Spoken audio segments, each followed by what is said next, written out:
Hello and welcome. Today I'm going to be reading for you the first chapter of Rebecca and Jade Choices so that you have an idea of what the book is all about. You can kind of try it before you buy it. The first chapter is called The Clinic. This book is for girls 13 plus and it's all about relationships and choices.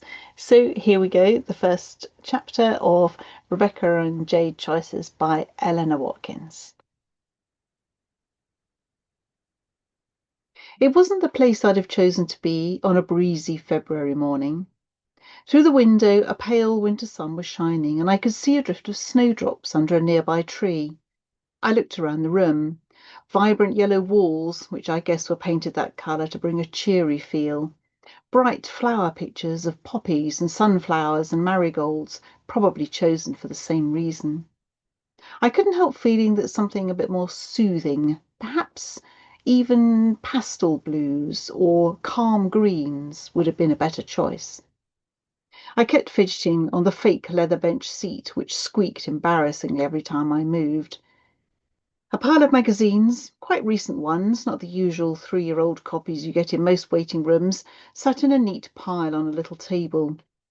They were wasted on me, though. I couldn't have concentrated on a magazine for that moment to save my life. All this cheery stuff was not working at all. I glanced around the room again. Not one person looked happy to be there. The dark-haired girl opposite me caught my eye, and I tried to smile in a friendly way, but the smile died on my lips, and she just gave me a steely stare and then looked away. She looked about my age, wearing skinny jeans and a pair of silver trainers I'd have died for. The blonde girl in the corner had shrunk into the smallest possible space, as though she'd like to hide away, and was hunched up with her chin in her hands. Someone was talking to her. Maybe it was her mother, maybe even a social worker. She didn't reply. She just shrugged her shoulders and her hair fell forward to cover her face.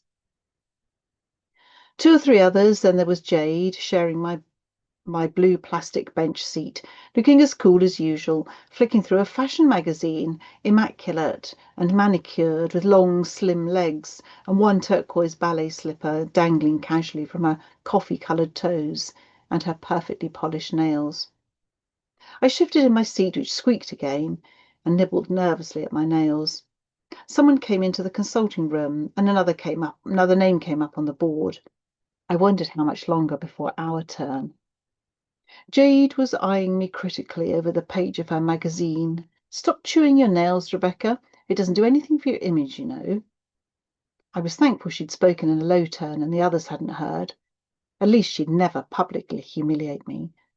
And after this, I thought, we're going to be friends for life. Are you sure they'll let us go in together? I asked, not for the first time. Of course they will. You can always take someone along to a consultation. Yes, but it's usually a relative, isn't it? Doesn't have to be, especially if you don't have any or don't want them with you. Relatives, I mean. Don't worry, it'll be okay. Relax. Take a chill pill. She flicked over a page and studied an article called Dress to Impress. Jade's future was all mapped out. She spent a long time on YouTube studying how millionaires had made it big and had devised a plan of her own. Good exam grades, then business college, making the right contacts, rising swiftly to the top of the tree, making pots of money and having it all. Successful career, big house, swimming pool, fast cars, exotic holidays. I had no doubt she could do it too. She's a bright girl and knows the score. She thought I was a complete wimp because I wanted to be a writer. Well, I suppose that's okay if you get to be a bestseller, like that woman who wrote 50 Shades of Grey, she said, when I first told her of my ambitions. But she looked at me dubiously. Do you think you're good enough for that? I shook my head. I don't want to write that kind of stuff. It's what makes the money. I don't care about the money. I just want to write about, well, the world and the things in it and people and their thoughts and feelings. Maybe I'll write poetry. I stopped because she was looking at me as though I'd completely lost it. You're a bit of a fruitcake, Bex. You know that? You need to get out more, get a real life. Well, maybe I was a bit of a dreamer and needed a dose of reality. I certainly didn't expect to find it in a place like this, though. Another patient had emerged and another name came up on the board. Still not our turn. I wondered what exactly went on in there. All this waiting was setting my nerves on edge. To take my mind off it, I thought about what would be happening in school right now. We'd be missing English, which is my fave subject. I'd been enjoying sixth form, enjoying the feeling of being more in control, not so much like a kid anymore. We had our own common room and somewhere to make tea and coffee. A couple of the girls were taking their driving tests soon. One of the boys actually had his license and drove to school in his own car. It was only an old Fiat handed down from his older brother, but how cool must it be to have your own set of wheels?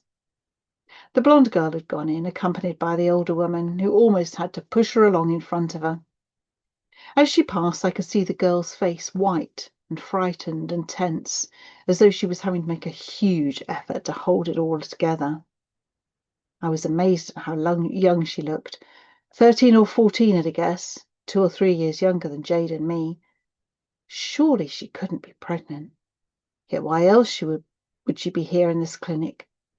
I sighed and began to bite my nails again, but Jade's eye was on me and I twiddled my hair instead. She heaved a sigh herself, rolled her eyes, and went back to her magazine, giving me up as a hopeless case. Nothing seemed to faze her, not even when, after another long wait, sitting in silence, the next name came up on the board, and it was our turn to go in. So there we go, Rebecca and Jade Choices. Great book for teen girls, one for you to read perhaps with them or at the same time as they're reading it, and perhaps talk about relationships together. So there we go, Rebecca and Jade Choices by Eleanor Watkins. Bye for now.